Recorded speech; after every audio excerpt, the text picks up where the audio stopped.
At the end of July 1942, heat did not subside even at night near the Don River. An enormous starry sky and sizzling hot steppe heated during the day. Pickaxes and spades of Soviet soldiers dug into the petrous earth. Artillerists of the anti-tank battery prepared their operating sites and organized defense in the bend of the Don. Now there was a bluff shore behind their backs, but the soldiers knew that German tanks approaching from the west were striving further, to the Volga. They, the artillerymen of the anti-tank and howitzer batteries, anti-aircrafters, were to play a key role in the battle for the city, which had recently been renamed Stalingrad instead of Tsaritsyn. Petri McKinn, Georgy Patansky, and others in Artillerymen of the Liberators series.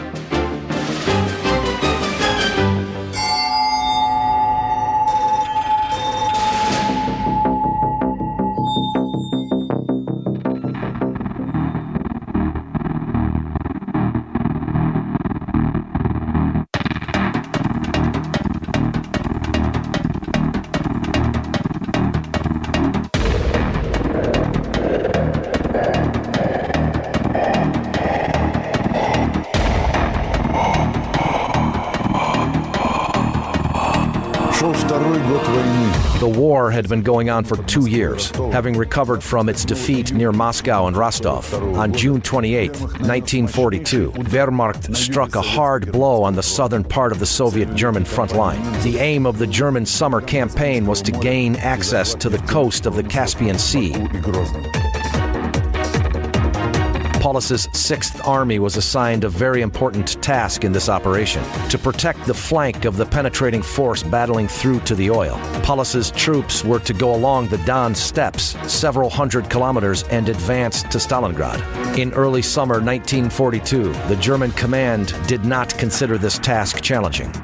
The Soviet artillerymen took up the defensive disposition in the bend of the Don River, at the point where its stream approaches the Volga. The German tanks had to go just 60 kilometers to Stalingrad from there. The artillerymen of the anti-tank batteries were to stop or to hinder the advance of these tanks. The preparation of the firing positions, that is, of the area where the artillerymen were organizing defense, started at night. After many kilometers of marching, there was no time for sleep. The gun had to be emplaced. Recesses for projectiles and trenches for the soldiers had to be dug by morning. The soldiers dug a circle 3 meters in diameter and 50 centimeters deep. The gun was emplaced there. This allowed firing the gun in different directions. Small trenches were dug nearby for the commanding officer, the gun layer, and for the chargemen. The whole crew did not need to be at the gun during the battle. One person was quite enough. After the round, the gun layer could cover in a trench while the chargeman was driving another shell into the barrel. Even if the gun was hit directly, at least one of the crew had a chance to survive. By dawn, the position was ready. Guns were put into an emplacement, and freshly dug earth was camouflaged with withered grass. There were 2 steel cases with shells close to the gun. One of them contained high explosive shells which could be used to attack the firing points and the infantry of the enemy, and the second one contained anti-armor shells for destroying tanks. The ammo boxes were 15 meters away from the firing position. Well, now the sound of mortars is heard from the west. The soldiers take their positions.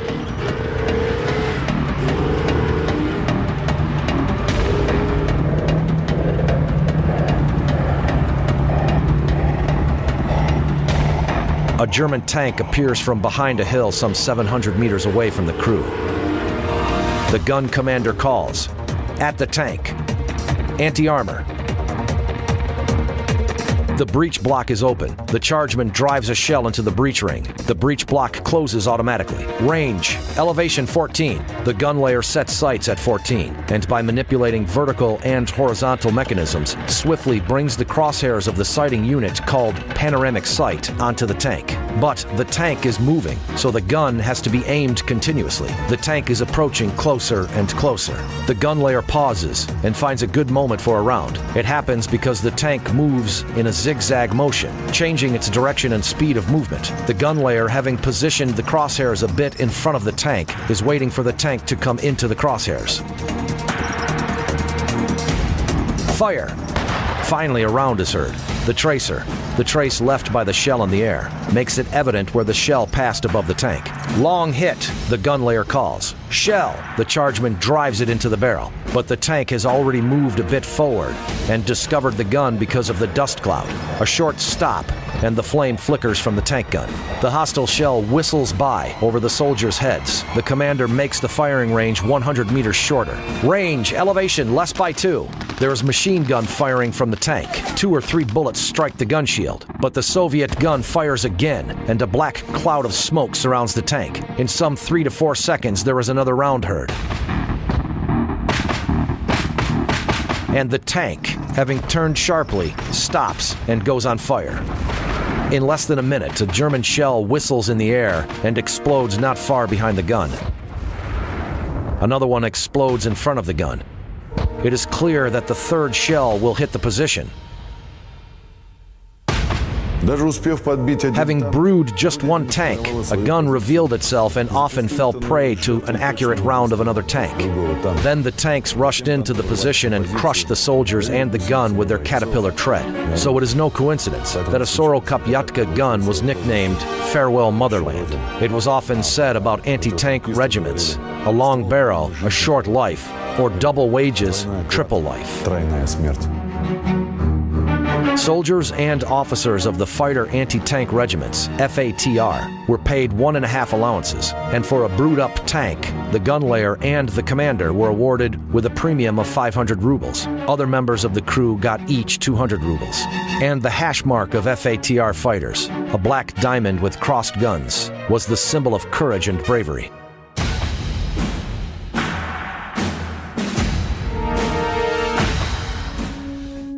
After having suffered a wound, most soldiers of the Great Patriotic War tried to come back from the hospital to their unit. But the combat conditions did not allow this all the time, and the command did not always favor these requests of soldiers. Only few arms of service were an exception, including the anti-tank artillery. According to the order dated July 1st, 1942, soldiers and officers of the anti-tank regiments were to return back to their units. That is how the command tried to preserve the substantial and indispensable experience of fighting tanks, which artillerymen could only gain in the battlefield. In 1941 and 1942, the main anti-tank gun of the Soviet Army was the 45mm gun model, 1937, which was called by the soldiers a Soro-Kopyatka, Russian for 45. This is exactly why batteries of Soro-Kopyatkas stood as the defensive screen blocking the Germans' ways to Stalingrad. A 45 gun was used to fight armored targets and infantry of the enemy during the entire war. It penetrated 43mm armor from 500 meters, which before 1943 was enough to fight the majority of hostile tanks and self-propelled guns. Artilleryman Mikhail Chernomordik recalls, 45mm guns, stumpy, lightweight, but they were extremely vulnerable. A low and narrow shield did not ensure protection from hostile fire. Until 1943, we could relatively successfully fire the tanks, but any mistake of the crew, as a rule, meant a death threat for the artillerymen. In 1943, heavy tanks Tiger and Panther and the modernized T-4s with 80mm front armor appeared on the battlefield. This armor was beyond the capacity of the Soro-Kopyatkas. To fight these tanks, Soviet artillerymen received a 57mm ZIS-2 anti-tank gun. However, the gun, which was used most commonly during the Great Patriotic War, was ZIS-3, a 76mm divisional gun model of 1942. It was simple and enjoyed low production cost, but at the same time, it was at the time one of the best artillery guns. It could effectively attack infantry, artillery, and destroy firing slits of hostile firing points made of concrete. ZIS-3 was well suited for fighting tanks, and starting from 1944, it actually became the main anti-tank artillery gun of the Red Army. In just 2 months of combat action during March back from Kharkov to Stalingrad, anti-tank artillery brewed up 400 German tanks. But as the battlefield was more often in the hands of the enemy, most of these tanks were restored. By the 20th day of August, German tank regiments broke through to Stalingrad. The artillery was to say a decisive word in the city defense.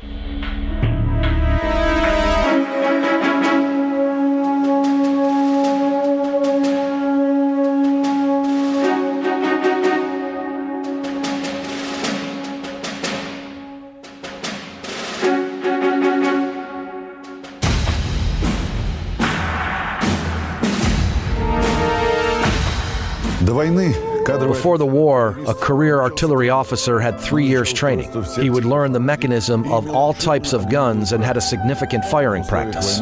But during the war, when many artillery schools were evacuated to the far corners of the country, while the front line continuously required new commanders,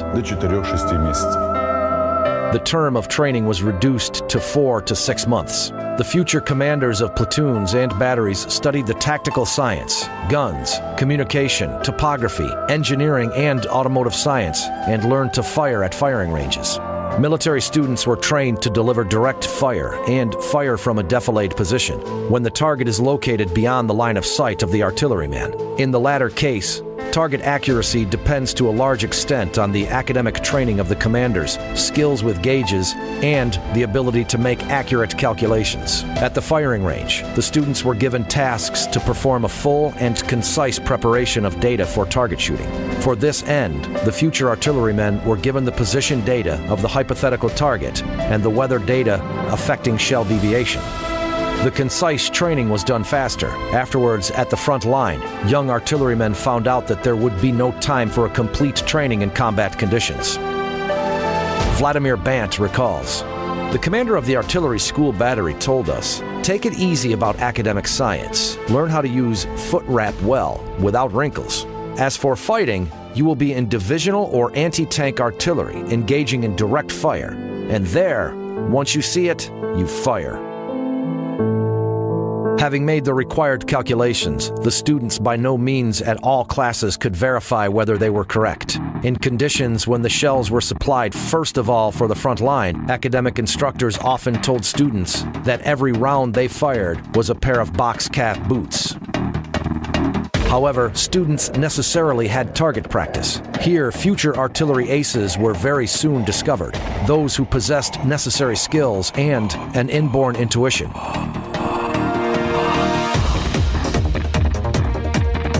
Artilleryman Mikhail Borisov, hero of the Soviet Union, recalls, "I remember the first firing practice with a 76mm regiment gun at a moving target. A wooden dummy tank was dragged after a truck with a long tow. I destroyed it with the first round. Captain Epifanov, battery commander, said, 'Impossible. Get the second dummy.' They dragged it. I destroyed this with the first round too. He swore, 'Don't give him any more ammo, or we'll run out of dummy tanks.'"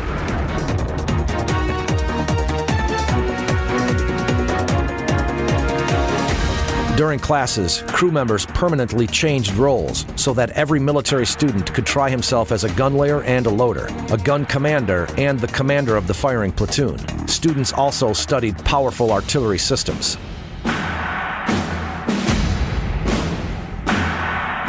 Petri Mikin recalls, "At practical classes, a gun crew of 8 people must, as a toy, tow, turn, and bring into firing position a large tonnage gun. A shell weighs 43 kilograms, and steel spades, which are inserted into the ends of the trails, are 100 kilograms each, and you must drive it into the earth with a vast hammer."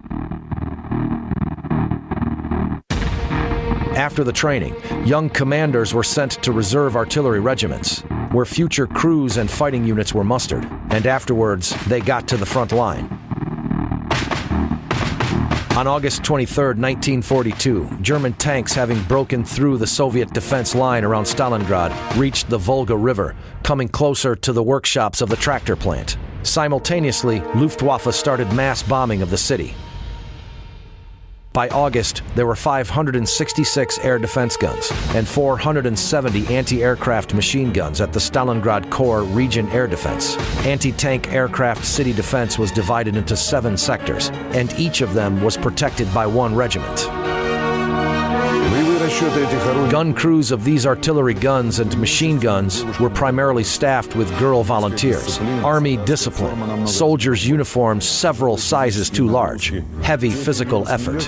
All this turned very hard work for the girls who got to the front line. Firing an 85mm anti-aircraft gun, this was very hard for a woman. Sergeant Valentina Chediva, commander of an anti-aircraft gun, recalls. At first, nose and ears were bleeding. The stomach was utterly upset. The throat was so dry one could vomit. It was not so hard at night, but during the day, it was very bad. It seems that an aircraft is flying right at you, exactly at your gun.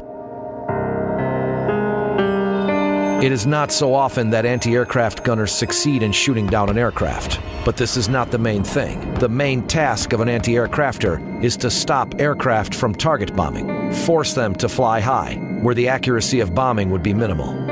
The shell bearer set the destruct distance. For example, the height where the shell would explode and scatter around in frags.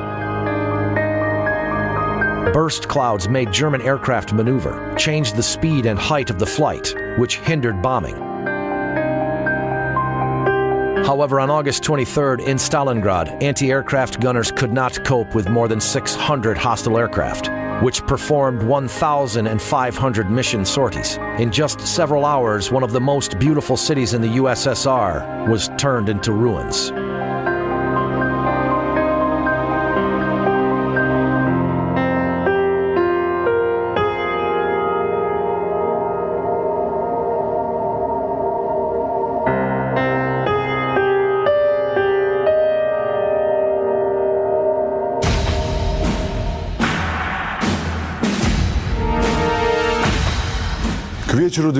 By the evening of September 12th, when the just-appointed new commander of the 62nd Army, Vasily Choykov, arrived in Stalingrad, his troops had retreated into the city. Choykov's army was cut from the other Soviet forces and pressed to the Volga from the front line and flanked by a horseshoe of German divisions. Many did not believe they could still hold Stalingrad. In this critical situation, Choykov made the only possible decision: to station heavy artillery not in Stalingrad, but on the opposite bank of the Volga. In Stalingrad, there were no horses or tractors left, which could be used for towing heavy artillery guns. Besides, moving along the streets pitted with bomb and shell craters was impossible, and considering the total air domination by Germans, such targets were easily hit by hostile bombers. Nikolai Shishkin recalls, in April 1943, after obtaining lieutenancy, I was appointed commander of an Su-122 self-propelled gun. During that time, first Soviet self-propelled artillery weapons Su-122 and Su-152 were supplied to the troops. These were artillery guns mounted on the chassis of T-34 and KV-1 tanks. Instead of a rotating turret, the gun was mounted onto an armored coning tower. In the middle of the war, the Soviet industry created self-propelled guns designed for tank destruction, armed with 85 and 100mm guns. The shell of an Su-100 penetrated from armor of the Tiger from over 1,500 meters. Low-range guns, howitzers, differ from guns not only by a heavier charge. Guns are most effective when firing at the so-called low trajectory. Its target is most often within the line of sight range. These are tanks, firing points, and structures. The flight trajectory of a howitzer shell has a steeper curve. Howitzers can destroy targets located at the distance up to 30 miles, which are also hidden from artillerymen by the terrain or the buildings. However, as the target itself is not visible, the results of the battery fire are not to be seen. That is why, to ensure precise fire, observers, adjusters should always be at the forefront of the battle, who would report to the battery on the results of firing and make corrections. Installation of heavy artillery in Stalingrad on the eastern bank of the Volga both increased the ability of the batteries to survive and increased the freedom of fire maneuvering and made ammunition delivery easier. However, Choikov had to expend great effort to convince the command in the feasibility of this step. At first, combat performers were depressed with this decision too. Ivan Shaleyev, artilleryman, recalls, "When our troops saw that heavy artillery was crossing to the farther bank of the Volga, everyone perceived it as a sign that Stalingrad would soon be left."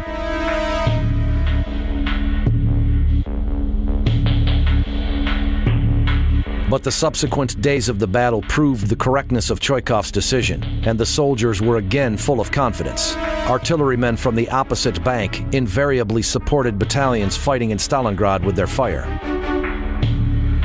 Only artillery scouts, adjusters, and communications men, who provided communication between the observation point and the firing position, were left in the city.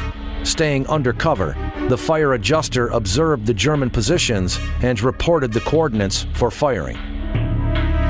At the forefront, not far from the observer, there was the battery commander, who made calculations for firing and gave commands to the executive at the battery.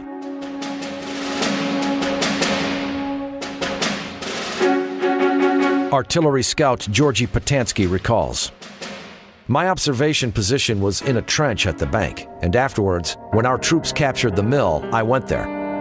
I was observing from a window about the 4th floor high, and I did not use binoculars, but a periscope. There were a lot of snipers, and if I raised my head above the windowsill, a sniper would immediately kill me." In the evening, on September 27th, Sergeant Yakov Pavlov received an order to survey a house, which was located 100 meters in front of the mill. Having crossed the square covered with dead bodies, an infantry detachment got down to the basement through a window. The residents of the house warned them that they had heard German speech at the other part of the building. After showering Germans with grenades, the Red Army men captured the building. Soon after that, Lieutenant Afanziev's platoon ensuring the defense arrived at the house. Afterwards, communication men and artillery scouts came. It was difficult to find former streets and squares with familiar names among the ruins of Stalingrad. Not house addresses, but strong points, firing points, and other landmarks for artillery firing were plotted on maps. Any basement, plant workshop, bedroom in a flat, or the remnants of a pipe could obtain a proper name. Thus, the Pavlov's house designation appeared on Soviet artillery maps instead of Region Consumer Union.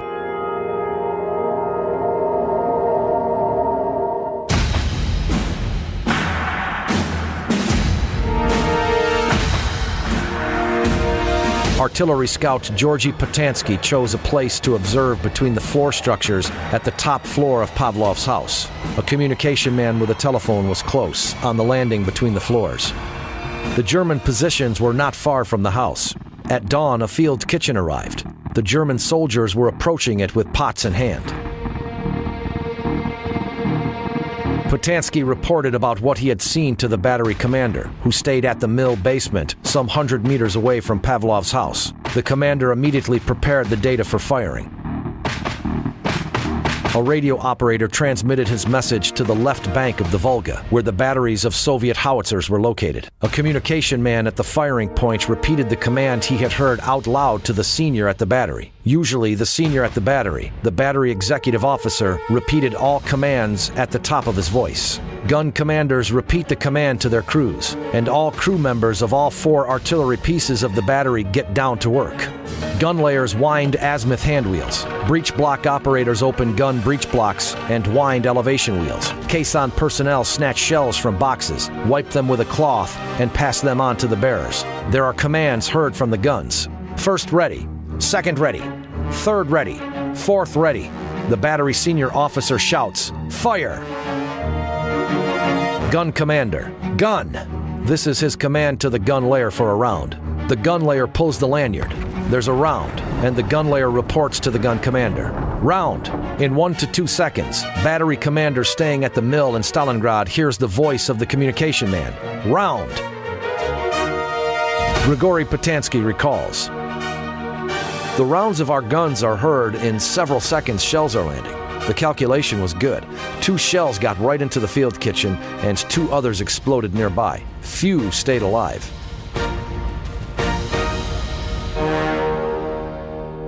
In the moments of inactivity between battles, artillerymen were primarily busy cleaning and adjusting their guns.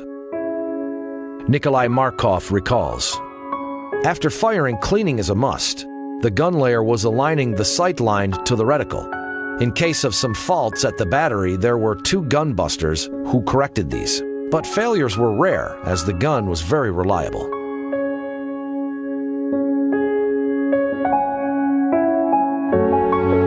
The everyday life of artillerymen was very similar to the life of the infantry. Soldiers, even when pressed to the Volga, tried to arrange their frontline life somehow. The soldiers knew in what dugout at the Volga quay a good watchmaker or a shoemaker were to be found, where one could put an edge on a knife, and where a gram was.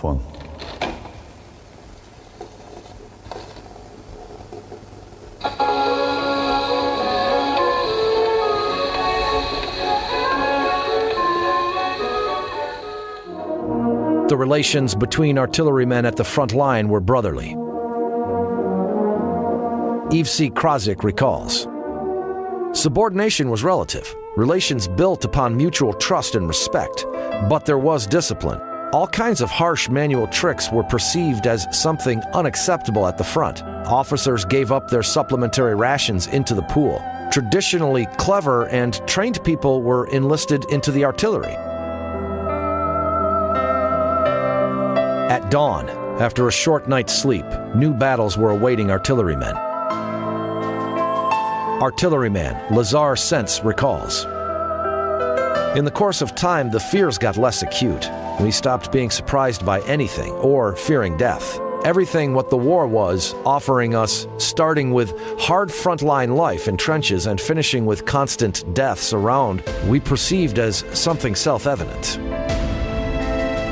The remnants of Choikov's army, obtaining just scarce replenishments, hardly held the field at the Volga. But even then, fresh Soviet detachments and forces were concentrating to the north and south of Stalingrad. They were to strike a crashing blow at Paulus's army.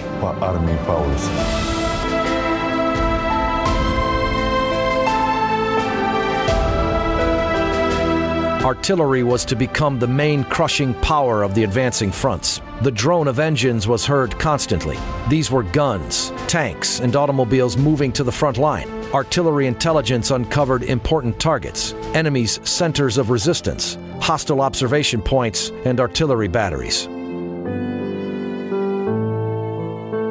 On November 19, 1942, Soviet troops started a counter-offensive near Stalingrad, which began with a mighty artillery preparation. If during the counterstrike of the Red Army near Moscow, the density of the Soviet artillery rarely exceeded 30 to 40 guns per 1 kilometer of the front line, these figures were around 80 to 100 guns and mortars per 1 kilometer at the beginning of Operation Uranus, aimed to envelop Paulus's army. It means that guns stood on average every 10 meters of the front line. The famous Katyushas finished the artillery preparation. In response to their signal, the infantry started the attack.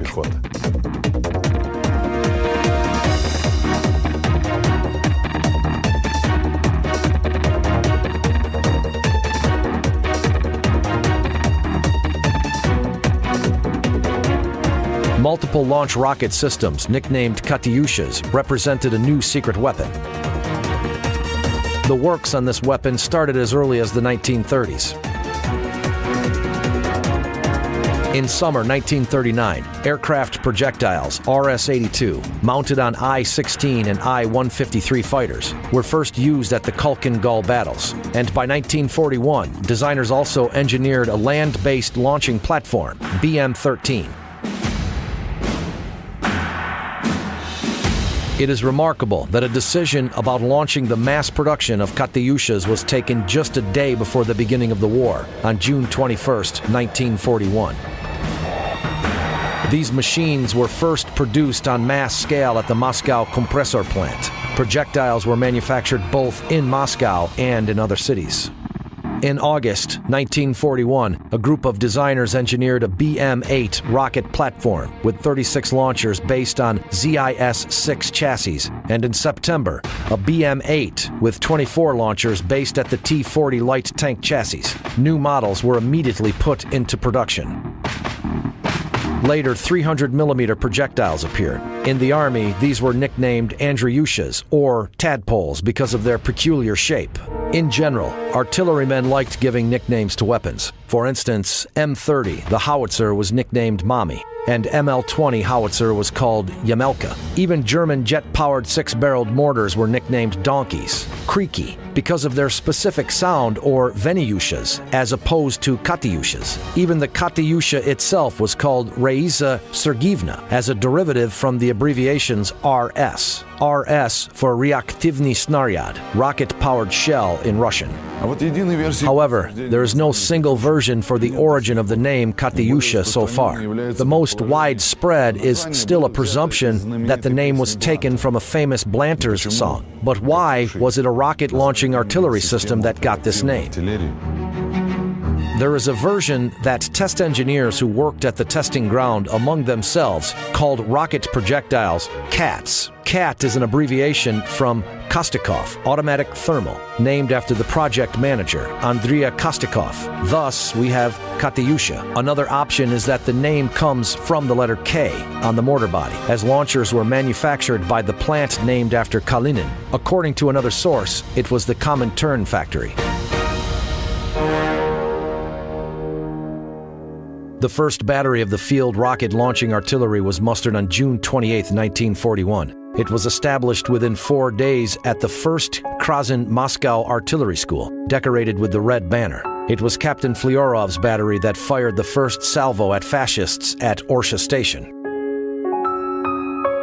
Upon Stalin's initiative, all frontline Katyushas were brought into a new arm of service, GMR, which meant Guards Mortar Regiments. It was hard to get into these units. Only the best graduates of artillery schools and artillerymen with battlefield experience and irreproachable personal background were sent to serve there. As a rule, the newly qualified Guards Mortar gunners learned all the tricks of firing Katyusha at their regiments only. Furthermore, even commanders of Guards Mortar regiments knew only the small part about the mechanism of the rocket launcher necessary to accomplish the mission.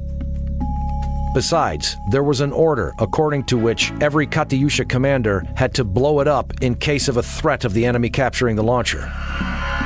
Every launcher was equipped with a box of TNT blocks for this purpose. The failure to carry out this order meant for the commander a threat of execution by firing squad according to a tribunal sentence. The launchers were classified top secret, and therefore at the beginning of war, such commands as "give fire" were prohibited. Instead, commands "sing" or "play" were used, which were possibly associated with the song Katyusha. In 1941, Katyusha rocket launcher was mounted on the chassis of the domestic ZIS-6 truck, light tanks, and even tractors. But as early as before the Battle of Stalingrad, Katyushas were beginning to be based on the chassis of the Lend-Lease Studebaker truck, which significantly increased their cross-country performance. Alexander Zuev, commander of a launching platoon, recalls, "This is, after all, a cross-country vehicle, this Studebaker. Both the front and the rear axle are driving, maneuverable, reliable. And as for ZIS, you start driving, it dies, all kinds of things happen. They were feverish." The BM-13 unit itself was a metal frame with a rack of 5-meter steel H-beams mounted on it. 16 to 24 rails were installed on one truck. The frame with the rack of rails was solidly mounted on the rotating frame. The launcher had both a rotating and an elevating gear, bracket for the sighting unit with regular artillery panorama, and an iron fuel tank fastened onto the cab. At the rear of the chassis, 2 swinged jacks were mounted. Cab windshields were covered with folded armored blast covers. Opposite the seat of the combat vehicle commander, a small rectangular box was fastened onto the front panel. It had a spinner looking like a phone dial disc and a handle. This device was called the Fire Control Console, the short form FCC. A cord assembly went from the console to the accumulator and each rail. When the FCC handle rotated, the electrical circuit was completed. An exploder in the front part of the rocket's chamber of the shell went off. The rocket charge ignited and there was a round. The rate of fire was determined by the rate of rotating the FCC handle. 16 rockets from a BM-13 unit could be launched in 8 to 10 seconds.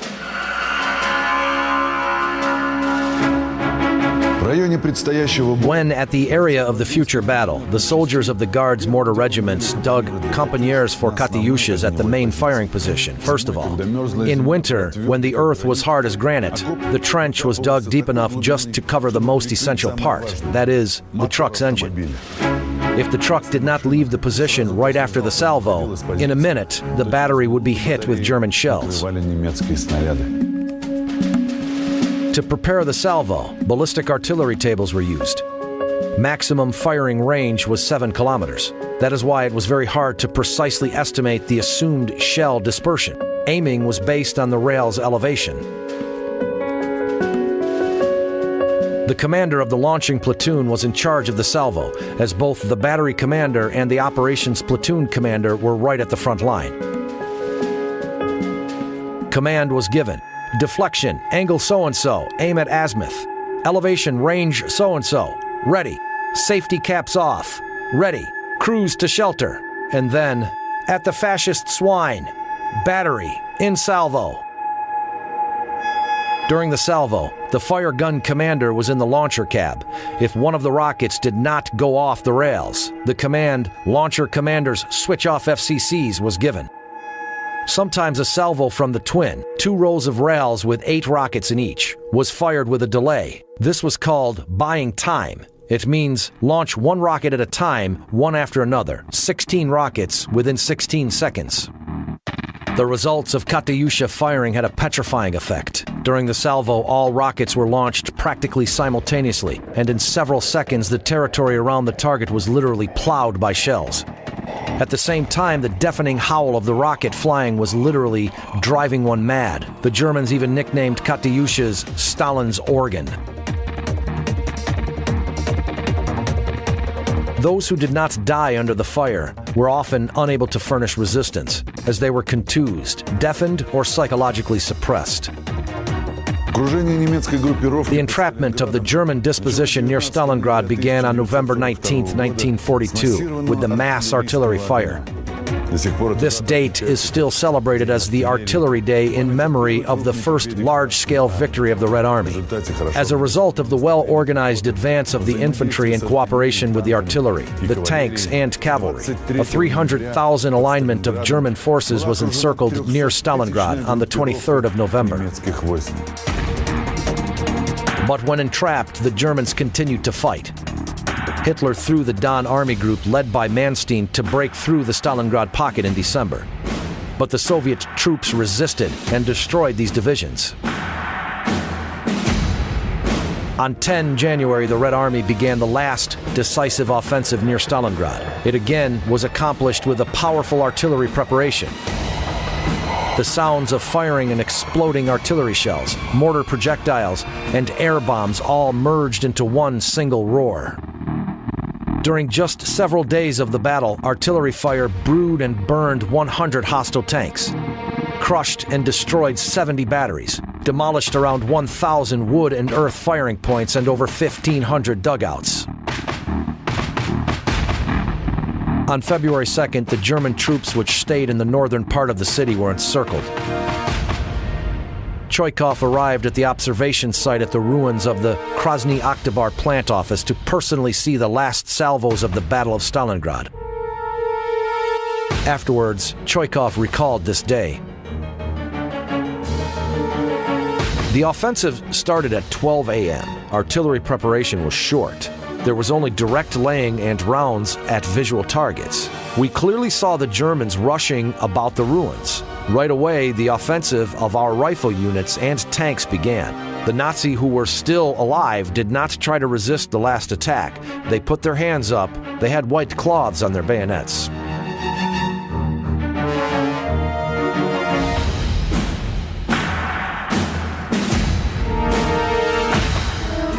Vitaly Ulanov recalls, "After the rain, the regiment lined up at the hillside. The soldiers in heavy greatcoats soaked with water slip, puttees uncoiling. The regiment's commanding officer went up to the hill to present awards to the military personnel, and suddenly they push me. Go, it's for you. What? And now I hear Junior Sergeant Ulanov, the Order of the Patriotic War, First Class. I walked in a wet greatcoat along the hillside.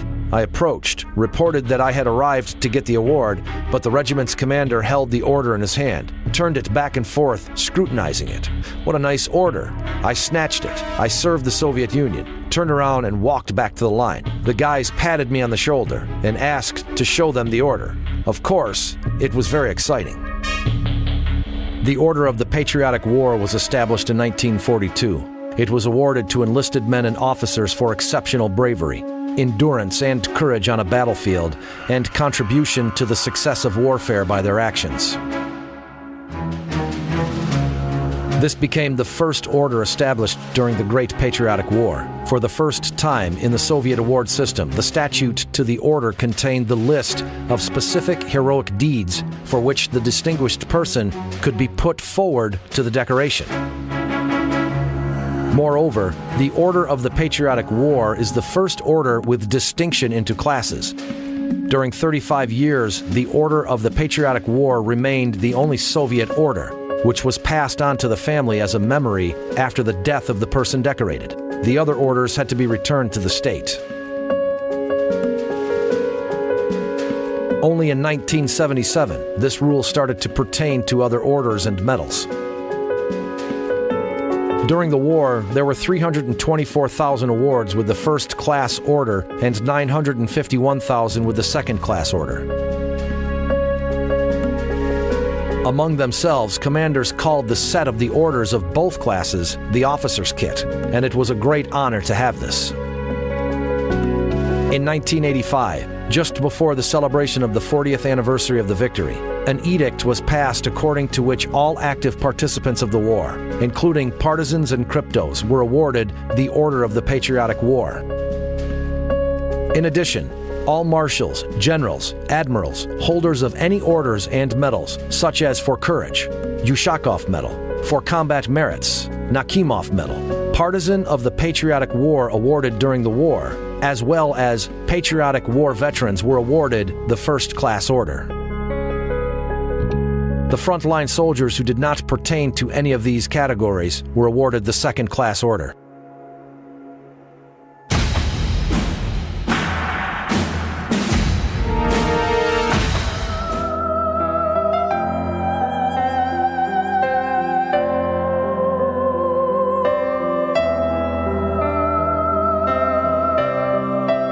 One of the greatest battles in the world history ended with the victory of the Soviet Army.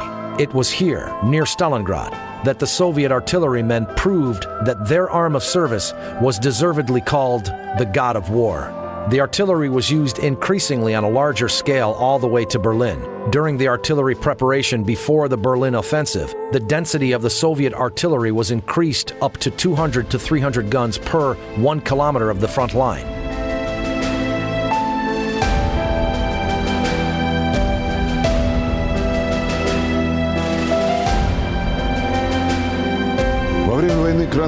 During the war, the Red Army used more heavy guns than any other army of the countries at war. The artillery continued leading the way for the troops and proved its status of the main strike force of the Red Army.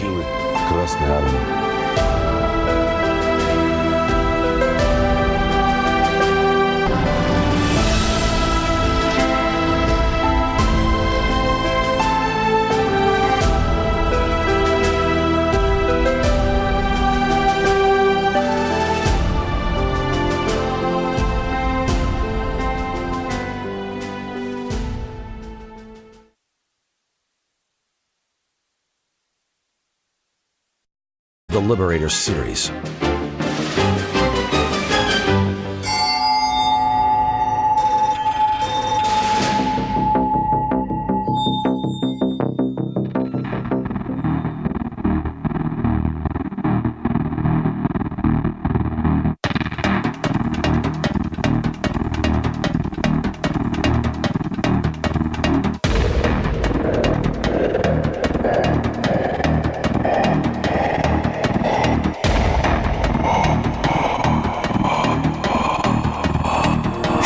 The war had been going on for 2 years, having recovered from its defeat near Moscow and Rostov. On June 28, 1942, Wehrmacht struck a hard blow on the southern part of the Soviet-German front line. The aim of the German summer campaign was to gain access to the coast of the Caspian Sea. Paulus's 6th Army was assigned a very important task in this operation.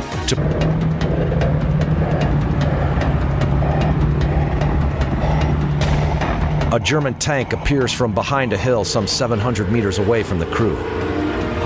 The gun commander calls, "At the tank. Anti-armor." The breech block is open. The chargeman drives a shell into the breech ring. The breech block closes automatically. Range, elevation 14. The gun layer sets sights at 14, and by manipulating vertical and horizontal mechanisms, swiftly brings the crosshairs of the sighting unit called panoramic sight onto the tank. But the tank is moving, so the gun has to be aimed continuously. The tank is approaching closer and closer. The gun layer pauses and finds a good moment for a round. It happens because the tank moves in a zigzag motion, changing its direction and speed of movement. The gun layer, having positioned the crosshairs a bit in front of the tank, is waiting for the tank to come into the crosshairs. Fire! Finally, a round is heard.